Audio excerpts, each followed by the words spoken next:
नमस्कार मित्रांनो, कसे आहेत सर्व? मजेत ना? तर आता वाजलं रात्रीचे 10:30.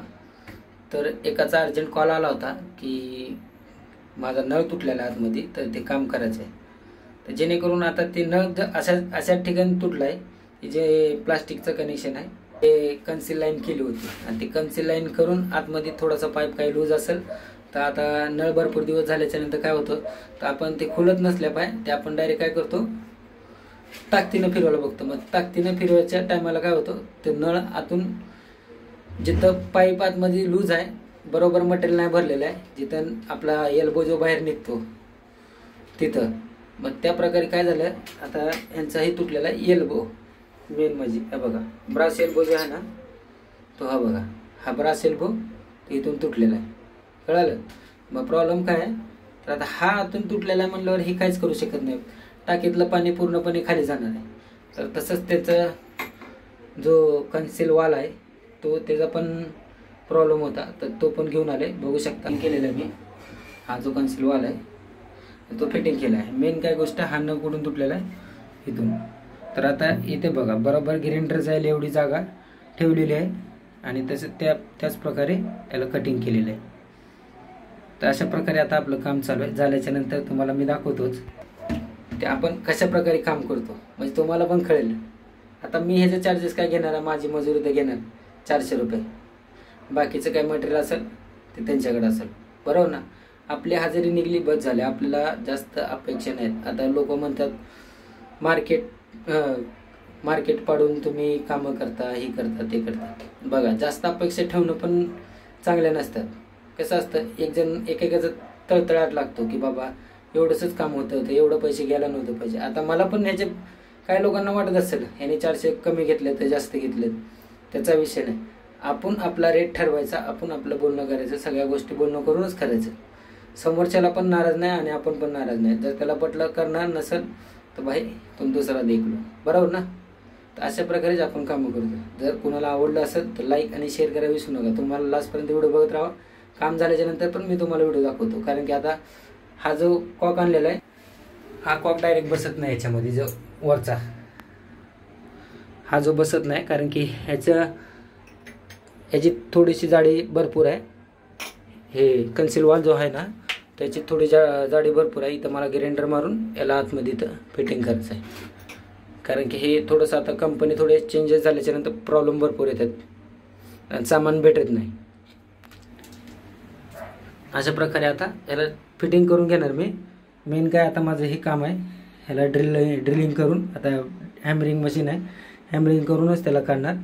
हे कन्सील लाईनीचा असला प्रॉब्लेम असतात भरपूर, म्हणून शक्यतो बघा बिल्डिंगमध्ये असेल तर ती गोष्ट वेगळी आहे. तुम्ही झोपडपट्टी तर तुम्ही काय करा, साधा सिंपल प्रश्न, पाईपलाईन वरून करून घ्या. सगळ्यात भारी माझा सल्ला. बघा तुम्ही 2,500-3 हजार रुपये खर्च करणार कशासाठी? Main mixer. आता मी बोलतोय पण तुम्ही गोष्ट लक्षात घ्या, 2,500-3 हजार रुपये खर्च करणार कशासाठी? ते 3 दोंडाचं नळ लावण्यासाठी. म्हणजे तुमच्या घरातलं कुणीही असेल, मुलगा मुलगी, ह्यांच्या सगळ्यांची इच्छा असते बाबा आपलं 5 स्टार बाथरूम झालं पाहिजे, इंग्लिश भांडं बसवलं पाहिजे, साधं भांडं नको. अशा प्रकारे भरपूर लोकांच्या अपेक्षा असतात. मग कसं आहे, माझं म्हणणं काय, तुम्ही जास्त पैसा इन्व्हेस्टमेंट करू नका. मिक्सरचा नळ बसवला जाणार तर त्या मिक्सरचं 2-2.5 हजार रुपये त्याला लागणार. मेन म्हणजे त्या प्लंबरचा अजून वेगळा चार्जेस, परत फिटिंग करायला ते येणार. बायचान्स जर तोच प्लंबर आला तर ठीक, नाही तर मग अजून त्याला वेगळं चार्जेस. म्हणजे असं करून ते तुम्हाला महागात पडून जातं आणि पाण्याचा पण प्रॉब्लेम येऊन जातो. बिल्डिंगमध्ये कसं असतं, 5व्या ते 6व्या माळ्यावर, बघा ऐका नीट, 5व्या ते 6व्या माळ्यावर तुमचं 6 माळ्याची किंवा 5 माळ्याची बिल्डिंग असेल तर समजून जा. तर तिथून तुम्हाला कसं बोरिंगचं पाणी वरी जातं आणि वरून पाणी खाली येतं, तेव्हा ते तुम्हाला व्यवस्थित पाणी भेटतं चालू लाईनीमध्ये. जर NMCचं पाणी असतं तर काय करतं आपण, संध्याकाळी आलं की सकाळी आलं की संध्याकाळी वरी चढवतो, सकाळी आलं की संध्याकाळी, म्हणजे असं दोन्ही पैकी आपण कशात पण ॲडजस्टमेंट करून त्याचा वापर करतो. मग तेव्हा काय होतं, आपल्याकडे 15 मिनटं ते जास्त 20 मिनटं ते अर्धा तास याच्यावर आपल्याकडे पाणी येत नाही, बरोबर? असं तुमच्याकडे पण होत असेल, हे मला मान्य आहे. पण काय होतं तेव्हा मग आपल्या नळाला, तिन्ही नळाला पाणी येत नाही. जेव्हा ते पाणी सोडणार पाणीवाला वरून खाली, तेव्हा ते तिन्ही नळाला पाणी येतं. नाहीतर मग काय होतं, आपल्या टाकीतलंच पाणी येत राहतं, बरोबर ना? मग हे कारण असतं. की जेव्हा तुमच्याकडे 24 तास पाणी असेल वरून खाली सप्लाय म्हणजे बोरिंगचं, तेव्हा ते तुम्हाला 24 तास नळ ते 3 तोंडाचा नळ म्हणजे मिक्सर, तेव्हा तो तुम्हाला कामाला येणार. असं नाही आता बघा मला भरपूर लोक ह्याच्यावर पण ट्रोल करतील की बाबा तू असं कसं बोलतो हे ते डायरेक्ट कसं सांगतो. म्हणजे बघा जेवढं मला अनुभव आहे मी तेवढं सांगतो तुम्हाला. माझं म्हणणं एवढंच की तुम्ही पैसा वेस्ट करू नका. जर तुम्ही बिल्डिंगमध्ये हाय फाय एरियामध्ये राहत असाल तेव्हा त्या गोष्टी केलेल्या योग्य आहेत. मी असं म्हणत नाही की ते चुकीचं आहेत म्हणून, ते पण योग्य आहे. पण बिल्डिंगमध्ये कसं असतं जेव्हा पाणी येतं 24 तास पाणी राहतं तेव्हा ते लावणं गरजेचं आहे. म्हणजे कसं तुम्हाला साधं गरम थंड त्यातनं तुम्ही कन्वर्ट करून घेऊ शकता. इथं काय आपलं छोटंसं रूम असेल एक झोपडं तर त्याला काय तुम्ही मिक्सर लावून सर्व घाला 6 फुटाच्या हाईटवर तुम्हाला किती प्रेशर येणार आहे तुम्ही हा विचार करा. पैसा जातो ह्याचा विचार करू नका. तुम्ही तर म्हणसाल मी एकच वेळा खर्च करणार सगळं करणार, पण त्या गोष्टी तुम्हाला परत परत नाही ते होणार. एक बार लादीतनं जर आतमध्ये काय झालं तर किती मोठं नुकसान आहे तुम्ही विचार करा. आतमधलं जेवढा आपला पैसा वेस्टेज गेलेलाच, जे कनेक्शन केलं ते पूर्ण वेस्टेज गेलंच. तो मिक्सर आणणार कमीत कमी 8-10 हजार रुपये सहज तुमचं जाणार. म्हणून सांगतोय लक्ष द्या. व्हिडिओ जर आवडला असेल तर लाईक आणि शेअर करायला विसरू नका. मी लास्ट तुम्हाला सांगतोय की आता हे जेव्हा पूर्ण काम होईल तेव्हा मी तुम्हाला दाखवेल की मी पण ह्याच्यात किती चार्ज घेतले. मी तुम्हाला स्पष्ट सांगितलेलं आहे. ओके बघा माझ्यापाशी कामं भरपूर येतात, मी करतो. मला जसं वेळ भेटेल संध्याकाळच्या वेळेस 6-7च्या नंतर जसं माझी ड्युटी संपेल त्यानुसार मी कामं करतो. बरोबर चालतंय मित्रांनो. व्हिडिओ जर आवडला असेल तर लाईक आणि शेअर करायला विसरू नका. ओके तर मित्रांनो आता बघून घ्या. आता मी एवढंसं होल केलं होतं पण मला फक्त आता पाईप कट करायचा आहे. तर पाईप कसा कट करणार आहे आता तुम्हाला दाखवतो. हे बघ हा जो पाईप कट करायचा मला आतून कट करायचा, मला तिथं ब्रास एल्बो जॉईंट करायचं आहे. हे बघा आतमध्ये आहे ना, तर मला तसं जिथं मी आता हे ग्राइंडर मारलेलं आहे आडवी रेस आहे मी त्या हिशोबाने त्याला कट करून मग तिथून पुढे एल्बो जॉईंट करणार आहे. तर बघत राहा मी आता कसं कटिंग करतोय दिखाओ.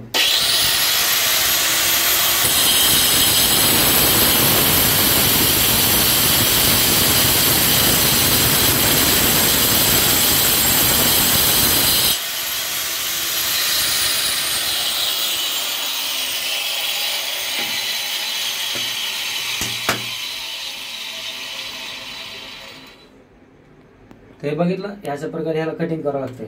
कारण की आपला इथे एक सबलेट घुसत नाही. मेन गोष्ट आपला एक सबलेट इथं घुसत नाही, आपल्याला कटिंग करता येत नाही. तर म्हणून ह्या ग्राइंडरचा वापर केला मी. बाकी तुमची लादी बघा किती कापले, जास्त असे 3 इंच आणि असे 3 इंच, त्याच्यावरही नाही लादी कापली. कारण का लादी कापले तर परत तेवढा भाग वेगळा वाटणार आणि आपण वरीच पूर्ण ग्राइंडर मारलं की अजून पाईप कटिंग होणार. म्हणून काय केलं थोडंसं जिथं लादी कटिंग केले बाकीचे तोडून घेतले साईडनं. तर मी आता इथं आरामशीर नळ जॉईन करू शकतो. कारण थोडंसं इथं तोडून साईडनं याच्या मस्तपैकी याला म्हणजे असं एल्बो बसेल असं बाजूला बघणार पहिलं सिमेंट वगैरे आहे का त्यानुसार मग ह्याला फिटिंग करणार होतं. मित्रांनो बघा फक्त तेवढ्याच्या कटिंगसाठी पूर्ण केस वगैरे सर्व नाका तोंडात सगळीकडे दूर जातो. आणि मेन गोष्ट काय ते काम होणं महत्वाचं असतं. हे सगळं तर काय आपल्या शरीरात होतच राहणार, कष्ट केल्याशिवाय पर्याय नाही. हे हा तर डायलॉग तुम्हाला माहितीच आहे. त्यानुसारच मला काम करावं लागतं. आणि ग्राइंडर मारले की ते पूर्ण धुरळा उडतच. मीच एकटा नाही की भरपूर लोक मारतात. तर मग आता ते काम होणं फार महत्वाचं आहे. तर मग त्यासाठी मला ग्राइंडर चालवावंच लागणार. आणि ते त्याच्या आतमध्ये एक सोबिलेट घुसणार नाही, तुम्हाला कटिंग करता येणार नाही. तर मग त्यासाठी भरपूर जागा तोडावं लागते. म्हणून मी काय केलं थोडंसंच तोडलं आणि ग्राइंडर मारून त्याला कटिंग करून घेतलं. बघितलं तर आता अजून पुढे काम बाकी आहे. बघत राहा पुढे व्हिडिओ जर आवडला असेल लाईक आणि शेअर करायला विसरू नका बरं का मित्रांनो. तर मित्रांनो आपलं काम फायनली झालेलं आहे. आता सगळं सामान जमा करून घेतो आणि तुम्हाला काम कशा प्रकारे झालं ते पण दाखवतो. बघा बसवलं ब्रास एल्बो आतमध्ये बसवून. जर ह्याला वाढवायचं आहे तर आपण वाढवू शकतो. आणि हा कॉक पण इथं घासून बसवलेला आहे. हे बघा ग्राइंडर इथे त्याला आतमध्ये थ्रेडिंग त्याचं बसत नव्हतं, त्याला बॉक्स बनवून तो कॉक लावला आहे. ओके तर आता आपलं काम डन झालंय. बघितलं अशा प्रकारे. आता फक्त याला आजच्या दिवस चेक करायचं, लगेच नाही भरायचं कुठलीही वस्तू. हे प्लंबिंगचं काम असेल ना तर कुठलीही लाईन चेक झाल्याशिवाय त्याला पॅक नाही करायचं. जेणेकरून कसं आहे परत अडचणी येऊ नये म्हणून त्याला लगेच पॅक नाही करायचं. म्हणजे त्यांना पण वाटावं की बाबा लिकेज आहे का नाही, समोरच्या व्यक्तीला की लिकेज असेल तर बाबा आपण लगेच त्याला रिपेअरिंग करू शकतो. तोडलेलं आहे तर लगेच रिपेअरिंग होऊ शकतं. त्यासाठी हे बघा इथं बसून टाकला तो कॉक नवीन, होऊ शकता. तर अशा प्रकारे आपलं काम झालेलं आता. तर मित्रांनो, व्हिडिओ कसा वाटला नक्कीच कमेंटमध्ये कळवा, आणि काही चुकलं असेल तर मी माफी मागतो आणि माझा व्हिडिओ मी इथंच समाप्त करतो. धन्यवाद. पूर्ण व्हिडिओ बघितल्याबद्दल मनापासून मी तुमचा आभार व्यक्त करतो आणि हा व्हिडिओ मी इथंच समाप्त करतो.